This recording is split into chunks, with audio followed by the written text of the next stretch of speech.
Hey guys, it's your girl Me-Anie here. Today I'm going to do the highly requested video. This is a tutorial that you guys requested quite a bit.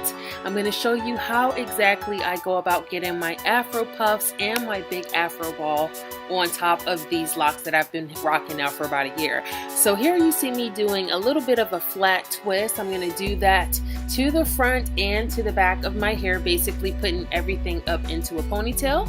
To secure that, I will be using not one but two rubber bands because for some reason they always seem to pop as I wear these styles. Here you see me going in with a little bit of rose water to dampen my locks just a little bit because it is easier to retwist on damp locks as opposed to dry. You never want to twist dry locks. They can break.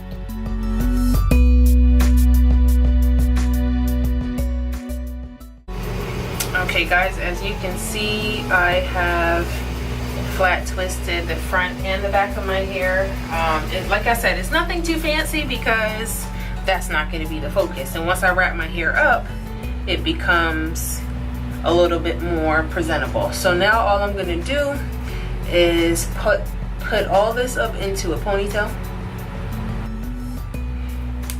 Slack pony, not too tight. Oh girl, she got a ponytail. She got a ponytail. Ugh. Yes, honey. Anyhow, ponytail, bam. Okay, so you see it, you see it, you see it. My hair is up.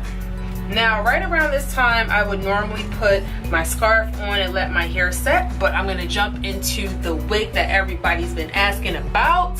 So, this wig I have had for years. Now, everybody wants to know what this wig is. It's so old.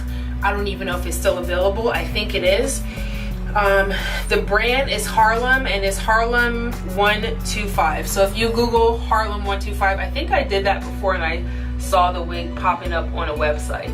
Now it has like this little elastic band on the inside that you kind of secure around the head when you put it on the normal way. What I did was I just clasped that together and I actually just put a little headband scrunchie on there because what I'm going to do is attach this onto my ponytail like so and swoop this baby over. Now see that big old puff? We don't need all that. So what I'm going to do is I'm actually going to take it in just a little bit. So I'm getting the back and I'm just pulling some of that together and I'm just going to overlap that and stick a pin in there. So I like the really big hairpins, the long ones, because they go further. And the trick is to just get it in there, but don't let it touch your scalp because after a while that becomes super irritating. So I only need 4. I'm gonna need 1 to each side, front and back.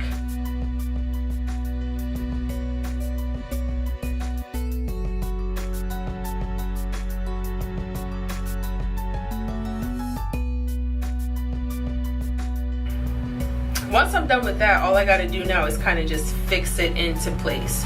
But what I've been doing as of recently, I've been wearing a whole lot of scarves with my headband, with my hair like this.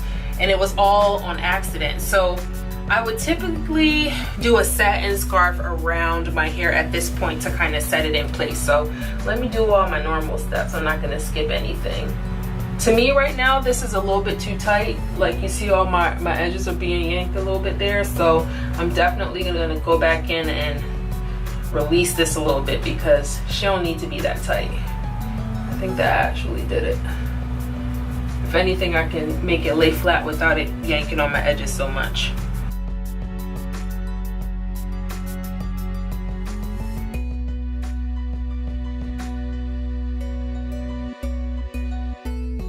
Baby girl is starting to look a little bit dull. Brighten you up a little bit.